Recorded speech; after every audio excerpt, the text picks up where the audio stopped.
are going to see the external feature of the spleen. Okay, now this is the organ which is held by me, that is the spleen. Spleen is a hemolymphatic organ, we all know this thing. Now what is the characteristic of the feet, which is a striking feature of the spleen? First, it is a solid organ and it is purple in color. It is a highly vascular and the elastic in its nature. Okay, at which portion in abdomen is located? It is located in the upper and the left quadrant of the abdomen. It is lies, the maximum portion of the spleen is lies in the left hypochondrium and the minimum portion lies in the epigastrium. Okay, what is the direction of the spleen? Spleen is directed obliquely.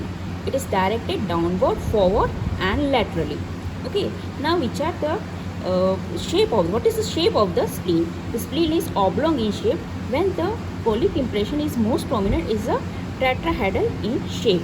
Now what is the measurement of the spleen? Spleen is about 5 inches in its length, 3 inches in its breadth, 1 inch in its thickness, and it is about 7 oz in its weight. It is about approximately 80 to 300 grams. Okay, fine.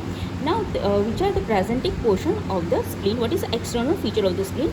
It has two borders, that is superior border and the inferior border. It has two surfaces, that is a diaphragmatic surface and the visceral surface. It has a two end, medial end and the lateral end, and it has a two angle, superior basal angle and the inferior basal angle.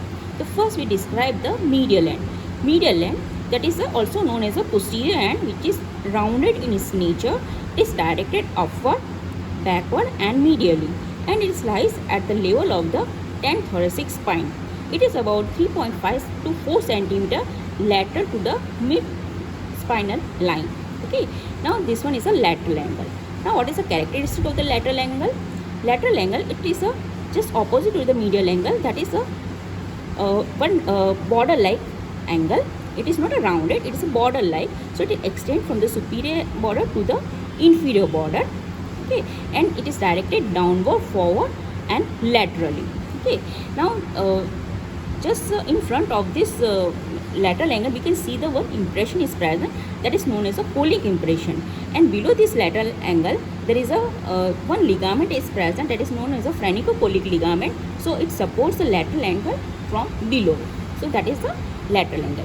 Now comes to the superior border. We can see this one is a superior border. Okay, the superior border is thin and it is almost convex. It separates your visceral surface and the diaphragmatic surface, and we can see that is a notches are present. That is the characteristic feature of the superior border, which indicate it's lobulated in development.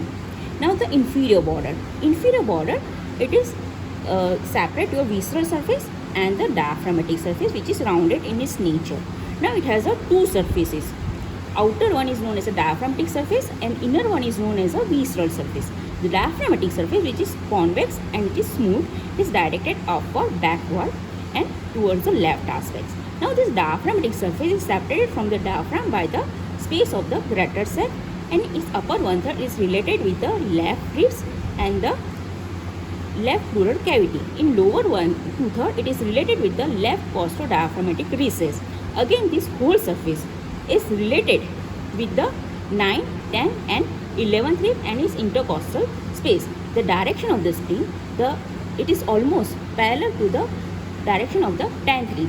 Okay, so that is about the outer surface. Now comes to the inner surface, that is known as the visceral surface. Now we see that in compared to the diaphragmatic surface, visceral surface is somewhat rough in its nature because the presence of the impression of the viscera. You can see the visceral surface in midline, there is a one portion is line is there, that is known as a hilum. Okay, or in some book it is considered as an intermediate border. So above this hilum there is a one impression is present, that is convex, and this impression is known as a gastric impression. It is due to the fundus of the stomach. And below the hilum there is another impression is present, that is known as a renal impression. So it is so this area is related with the anterior surface of the left kidney. Now this one is a hilum. The hilum is a non-peritoneal area and it mainly related with the two ligaments, that is the renal ligament and the gastrosplenic ligament. Okay, and anterior to this hilum there is a one impression is that is a colic impression. See, it is related with the left colic flexure of the colon.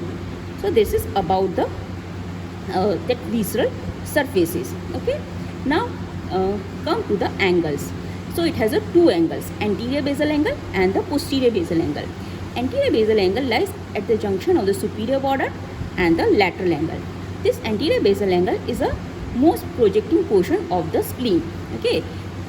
When there is a abnormal enlargement of the spleen is present, it is known as a splenomegaly. In this condition, we can first think of the spleen, we can palpate this area below the left costal margin. So it is also known as a clinical angle of the spleen. Now the posterior basal angle, which is lies at the junction of the lateral end and the inferior border. So that is the external aspect of the spleen. One more thing, that this whole spleen is covered by the peritoneum, so it's move up and down with the respiration. Okay, now which are the peritoneal relation of the spleen? Spleen is gives attachment of the mainly the three ligaments. Out of the three ligaments, this gastrosplenic ligament and the renal ligament, which is attached to the hilum, and remaining ligament, that is a phrenicocholic ligament, they are not directly attached to the spleen, but it gives the supports to the spleen from its lower portion. The first is a gastrosplenic ligament. Its name suggests the gastrosplenic ligament is a double layer of the peritoneum. It connects the fundus of the stomach and the anterior portion of the hilum of the skin. So it has a two-layer structure, the anterior layer and the posterior layer. The anterior layer of the gastrosplenic ligament derived from the greater sac, and the posterior layer of the gastrosplenic ligament derived from the lesser sac. In between these two layers, there is a short gastric artery and your left gastroepiploic artery runs. Okay, so that is about the gastrosplenic ligament. Now, if we trace this gastrosplenic ligament, the anterior layer after covering the whole spleen, it continues with the posterior layer of the lienorenal ligament in the posterior aspect of the hilum of the spleen.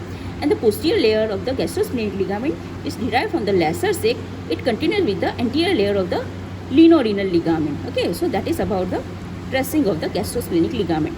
Now comes to the lienorenal ligament. Lienorenal ligament attached to the posterior portion of the hilum, and it is a double fold of the peritoneum, and it connects the spleen and the anterior surface of the left kidney, which is mainly transmit the splenic vessels, nerves, lymphatics, and then most of the cases is also transmit the tail of the pancreas. Okay, so that is the two ligament, main ligament of the spleen. Third one is known as a phrenicochoric ligament. Phrenicochoric ligament that extend from the left colic flexure to the diaphragm at the level of the 10th and 11th rib. So it is not directly attached to the spleen, but it supports the lateral end of the spleen from below. It is known as a phrenicochoric ligament. So that is about the peritoneal relation of the spleen. Now what about the blood supply of the spleen? Spleen is mainly supplied by the splenic artery. We know that the splenic artery is a branch of the celiac trunk, and the most striking feature of the splenic artery, that is a largest artery, and it is a tortuous artery. Okay, so it supplies the spleen. Now venous drainage, mainly the spleen contains the trabeculi. So the trabeculi are drained by the venules. Venules are united and form the small vein, and towards the hilum of the spleen, the small vein are converged and form the splenic vein. This splenic vein runs from left to right, and it ultimately drains into your portal vein. That's about the venous drainage. Now comes to the lymphatic drainage. The spleen is it's ultimately drained by the pancreatosplenic lymph node. Now the nerve supply. The spleen is mainly supplied by the sympathetic nerves. It is derived from the celiac plexus. It acts on the blood vessels and the walls of the trabeculi of the spleen. Okay, so that is known as a lymphatic nerve supply of the spleen. Now some clinical aspect of the spleen, like spleen, it is reduced in size in the starvation, then the exercise, and the hemorrhagic diseases. It's enlarged. The abnormal enlargement of the skin is known as a splenomegaly, and it is seen in the many diseases like malaria, kala azar. So that is about the spleen.